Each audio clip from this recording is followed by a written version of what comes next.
This video is going to demonstrate just how easy it is to transfer files to your server from your computer and from your server back down to your computer. First, we're going to open up FileZilla and connect to the server.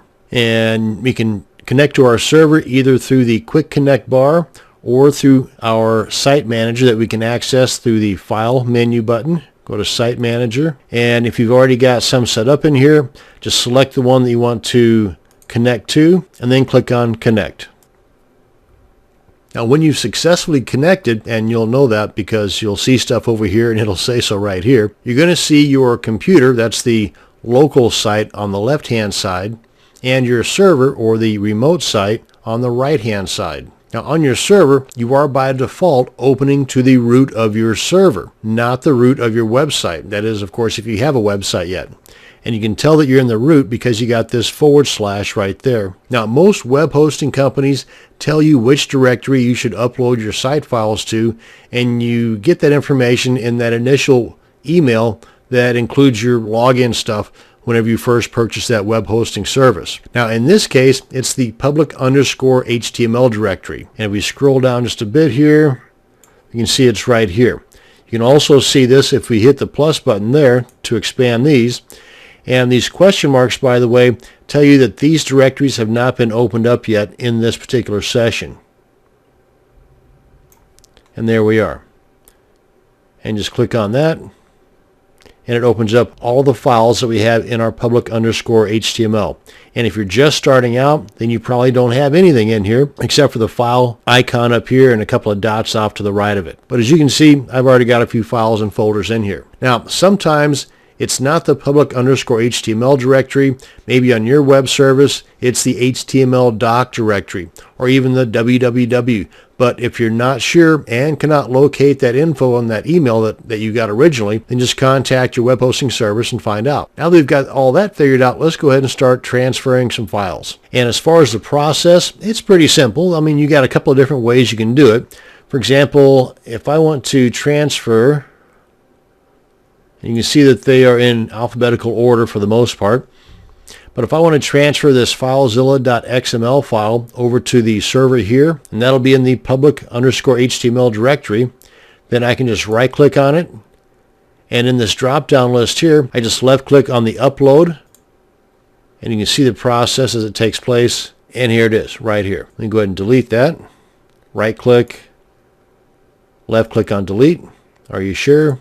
Yes. Another way you can upload this or transfer this file, you just left click, hold, and drag this on over here, and then let go. Same thing, easy as pie. And you can do the same thing not just with individual files, but with an entire folder or even with multiple folders or files. For example, if I select this one, hold the Shift key down on my keyboard, and then select this guy here, it's going to transfer this single file as well as these 3 directories and all the files contained in there. Now if there are duplicate files or directories already on the server, then I'm going to get a pop-up box here asking if I want to overwrite those particular files or give me other instructions as to what I want to do with that particular conflict. And in addition to transferring from your computer to your server, you can do the exact same thing from your server to your computer. Just make sure that you are in the proper directory on your computer as to where you want the file to go. For example, if I want to make room and just get rid of this guy here, just delete it. And just as I did from the computer to the server, I just select the file I want to download from the server to the computer, right click, left click on download, or left click, hold, and drag it on over. And there it is.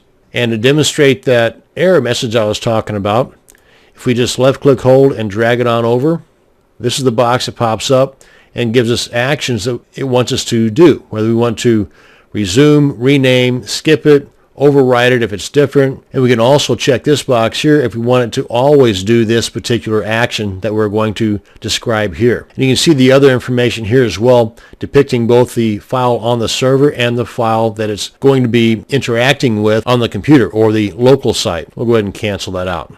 Now, in addition to transferring files from the left pane or the local site here, you can also do it from your Windows Explorer. Let me demonstrate. And here is my Windows Explorer. This is the desktop here.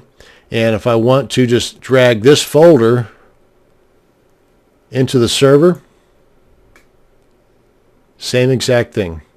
And by the way, when I say folder, directory, I use those terms interchangeably, so for me, they both mean the same thing. I just find it difficult to say one and not the other. And let me see, that was site name 1 or 2. There we are, right there. Open that up, and you can see, and by the way, I just double-clicked on that to open it up. But you can see it transferred not just that directory, but all the contents as well. And you can also right-click and left-click on Enter Directory, and it'll open it up. But I find it just as easy just to double-click on the directory to open it up. And that is how you can transfer files both to your server from your computer and to your computer from your server. Thanks for watching, and you have a great day.